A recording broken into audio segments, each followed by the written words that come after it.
As an emerging researcher, what are the real problems that you're likely to face that are likely to stop you from becoming an established researcher or just make it difficult for you to conduct your research? Number one, you'll face serious challenges in data collection and interpretation. As I've said, if you're conducting research on the Rohingya issue, you want to collect information that is detailed. You also may want to know the thinking of the junta government in the capital city and which or the Burmese army. You want to have some information about how they are viewing the Rohingya people. But that kind of information is not very easy to get because maybe it's okay, why are you asking us these questions?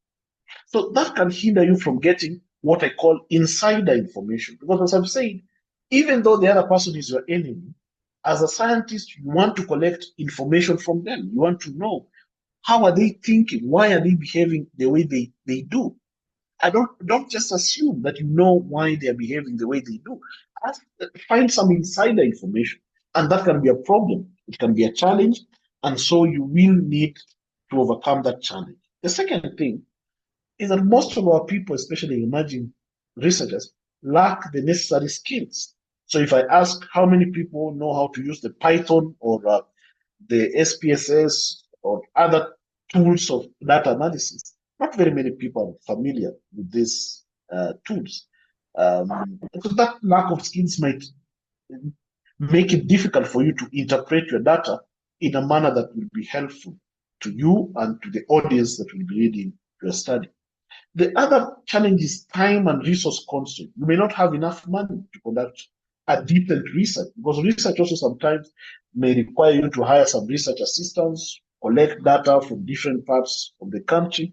If you don't have money and if you don't have time, again, that can be a big problem. So you must anticipate, okay, I'm choosing this topic. Does this topic need a lot of money and resources and time? If it does, drop that topic and pick something that you can be able to do easily. Sometimes you may also have a problem with limited access to equipment. So you may say, okay, for me, I want to collect data, but you don't have the necessary recorders to collect interviews. You don't have the computers. Sometimes somebody is sharing computers. So this can also be a challenge for emerging researchers. But all is not lost because at the end of the day, there are also some opportunities that you can tap on as an emerging researcher to overcome the potential problems that you're facing. Number one is that you must focus on collaboration. So you could be a Rohingya, based in Myanmar, in Bangladesh, or maybe in Europe, and you are interested in conducting research. Why don't you collaborate with other people so that you share the responsibilities, you share the resources? If somebody can also know somebody who you did not know. So this collaboration is something that we encourage emerging researchers to do. If you look at my publications, you'll find I've published with people from Turkey, from Bangladesh, from Ghana, from from the United States, from Nigeria, from all manner of places. So you need to collaborate with other people. Don't just say that this is my own problem. No, there could be somebody who's also interested in the Rohingya issue. The person does not necessarily need to be a Rohingya, but the person can have the resources and therefore solve the problem that I've mentioned in the previous slide. The second thing is that you must be open to learning, joining mentorship programs, which is already what you guys are doing, and I congratulate you for that. You're already part of some sort of mentorship program where you are learning issues around research methodology, etc. So that's a good thing. You may want to encourage your friends to also take advantage of such kind of things. The third thing is that you may need to leverage on free or cost-effective tools of research. Remember that just like a farmer going to the farm, you cannot go to the farm without tools. Yes, if you go to the farm without tools, or if you're a fisherman and you go to the lake without tools to catch the fish, you're not going to do anything. So in research, there are also some tools that you may need to learn and familiarize yourself with, and those tools sometimes can be very expensive.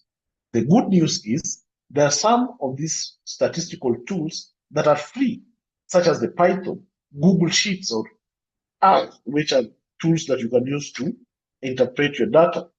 You may want to avoid some expensive software such as Stata or SPSS as an emerging researcher, but if you have them, this is good news for you. The third thing or the fourth thing is that you also need to look for funding opportunities. Now, research requires funding, and there are people who have made it in life through research funding and grants or scholarships. So don't just say that, okay, well, I want to conduct research on the Rohingya issue, the Rohingya situation, but you're not having the money and resources, but you're also not looking for funding. So try to check around what options are available, what opportunities are available, and take advantage of that. The other thing is that you may want to utilize some university resources, especially if you want to access some articles, some books, and here collaboration is important. So if you're collaborating with somebody who has access to university materials, this can help you to